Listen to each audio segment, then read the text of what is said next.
தீரன். ஒரு சிலருக்கு பேரே சம்பத் அப்படிங்கிறது இருக்கும்.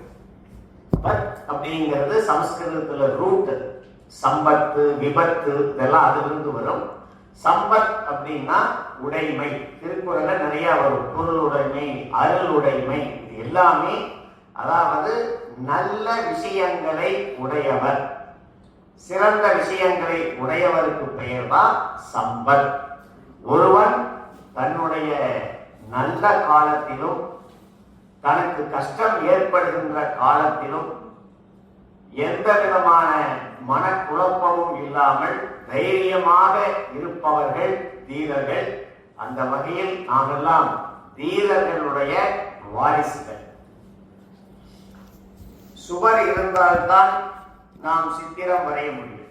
இப்ப நீங்க எல்லாம் என்டர்பிரனர், தொழில் முனைவோர், பலருக்கு வேலை கொடுக்கும் நிலையில் இருக்கிறீங்க. நீங்க நல்லா இருந்தால்தான் உங்கள் தொழில் நல்லா. நமக்கு நம்முடைய உடம்பு அப்படிங்கிறது நம்ம உடம்பு மட்டும்தான். ஆனா நம்முடைய குடும்பத்தினருக்கும் உங்களுக்கு கீழ் பணியாற்றுகின்ற பல நூறு தொழிலாளர்களுக்கும் உங்களுடைய உடம்புதான் அவர்களுடைய சொத்து. அதனால நாம உடல் நலத்தையும் மன நலத்தையும் பேணிக்காக்கணும். இறைவன் மனிதனுக்கு 2 விஷயங்களை கொடுக்கிறார்.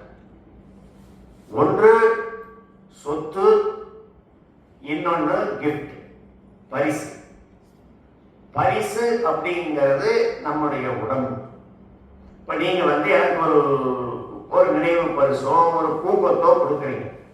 அதை நான் ஒரு மகிழ்ச்சியை எடுத்துக்கிட்டு போறேன். இது நான் ரொம்ப நாள் எதிர்பார்த்துக்கிட்டு இருந்த பொருள், என்னோட பையன் இந்த மாதிரி தான் கேட்டான் அப்படின்னு சொல்றப்ப கொடுத்த உங்களுக்கு ஒரு மன மகிழ்ச்சி வரும்.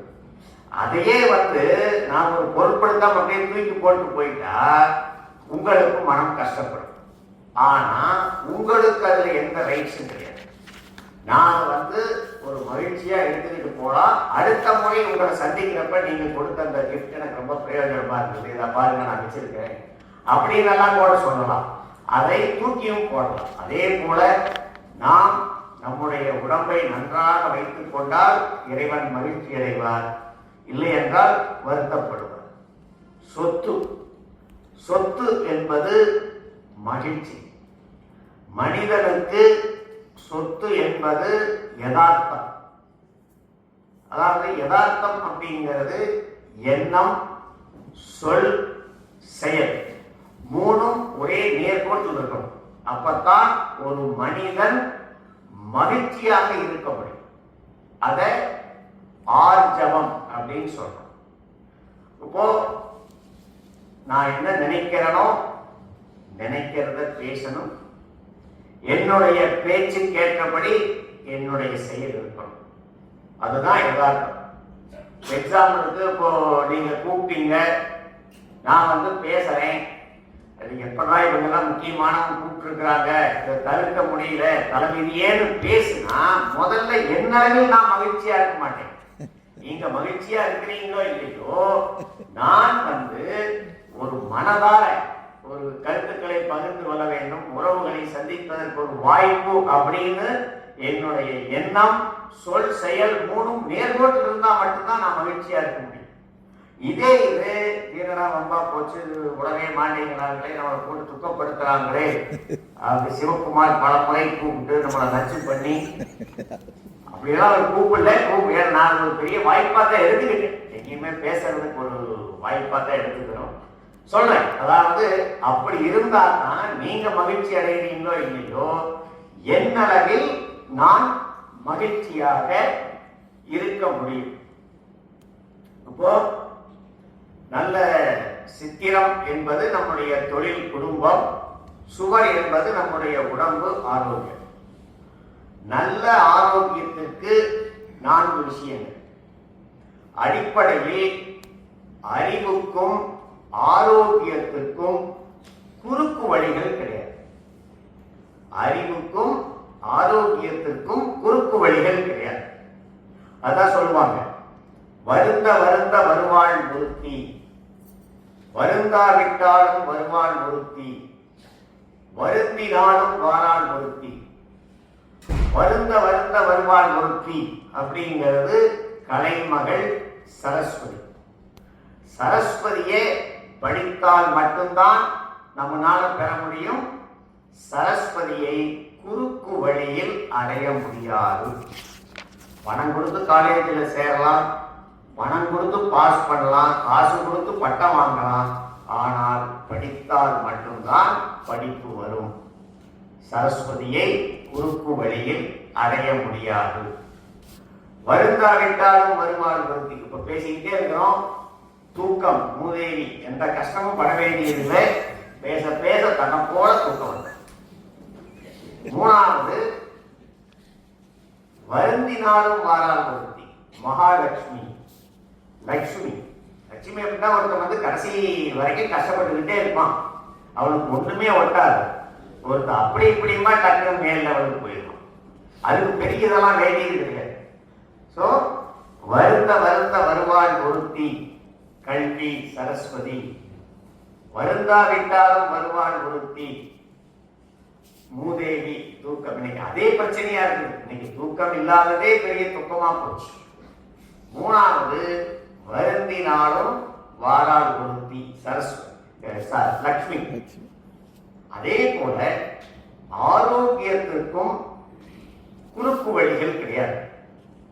நம்ம ஆர்லிக்ஸை குடிச்சா ஆரோக்கியம் ஆயிடலாம், போன்விட்டாவை குடிச்சா புஷ்டி ஆயிடலாம், காம்ப்ளான் சாப்பிட்டா உயரம் ஆயிடலாம். இதெல்லாம் கதைக்காக.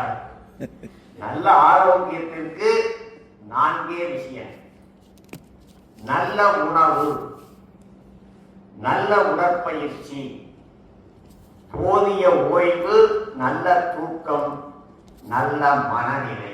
இந்த 4க்கும் மாற்று கிடையாது. நல்ல உணவு, நல்ல உடற்பயிற்சி, போதிய ஓய்வு, நல்ல மனநிலை. இந்த 3ம் இருந்து நல்ல மனநிலையில நம்ம சந்தோஷமா இருக்க முடியாது. ஏன்னா என்ன சொல்றாங்கன்னா, நாம பல கோடி ரூபாய் போட்டு வீடு கட்டி பல லட்சம் ரூபாயில பெட்ரூம் போட்டு இனத்த பண்ணாலும் மனிதன் 2% மட்டும்தான் இடத்தில் வாழ்கிறான், 98% மனத்தில் வாழ்கிறான். மனிதன் 2% மட்டும்தான் இடத்தில் வாழ்கிறான். இப்ப நாம உட்கார்ந்துருக்கிறீங்க, ஏசி ஓடுது, இதையெல்லாம் நீங்க ஃபீல் பண்றீங்களா? இல்லை, நம்ம மனசுலதான் வாழணும். அதனால மனம் நல்லா இருக்கணும். அதான் சொல்லுவாங்க, புத்தி கேட்க சுகம். இன்னொன்னு சொல்லுவாங்க, நீங்க ஒரு தங்கத்திலேயே வீடு கட்டினாலும் நீங்கள் வாழ்வது வெற்றிடத்தில் தான். அதுல வெற்றிடம் தான் முக்கியம். நாம செவது தங்கத்திலேயே பண்ணி வைரத்திலேயே அதுக்கு கைப்பிடி வச்சிருந்தாலும் அதுல வாழ முடியாது. மனிதன் வாழ்வது வெற்றிடத்தில். சோ நம்ம யோசிச்சு பார்ப்போம், நம்ம இவ்வளவு செலவு பண்ணி ஒரு பெரிய கார் வாங்கணும், கார்ல போற எத்தனை தாட்டி கார்ல போற அந்த சந்தோஷத்தை அனுபவிக்கிறோம். சோ மனிதன் 2% இடத்தில் வாழ்கிறான், 98% மனத்தில் வாழ்கிறான். அந்த மனசை நல்லா வச்சுக்கணும். அடுத்தது, இத கிருஷ்ணன் பகவான் பகவத்கீதையில ரொம்ப அருமையா கொடுத்துறார். யுக்த ஆகார விகாரஸ்ய யுக்த சேஷ்டஸ்ய கர்மசு யுக்த ஸ்வப்னாவபோதஸ்ய யோகோ பவதி துக்கஹ. யுக்தம், யுக்தம்னா சமமான, அதாவது நடுநிலைப்படுத்தப்பட்ட, நல்ல சரிவிகித உணவு, யுக்த ஆகாரம். யுக்த ஆகாரம்னா பேலன்ஸ்டு ஃபுட். யுக்த விகாரம், பேலன்ஸ்டு ஆக்டிவிட்டி. விகாரம்னா உடற்பயிற்சி, பொழுதுபோக்கு, மிதமான பொழுதுபோக்கு, மிதமான உடற்பயிற்சி. யுக்த சேஷ்டஸ்ய கர்மசு, பேலன்ஸ்டு ஒர்க், முறைப்படுத்தப்பட்ட ரெகுலேட்டட் ஒர்க். யுக்த ஸ்வப்னாவபோதஸ்ய, போதிய தூக்கம். யோகோ பவதி துக்கஹா, அவர்கள் யோகம் துக்கத்தை தருவதில்லை, அவர்கள் சுகமாக வாழ்கிறார்கள். யுக்த ஆகார விகாரஸ்ய யுக்த சேஷ்டஸ்ய கர்மசு யுக்த ஸ்வப்னாவபோதஸ்ய யோகோ பவதி துக்கஹா.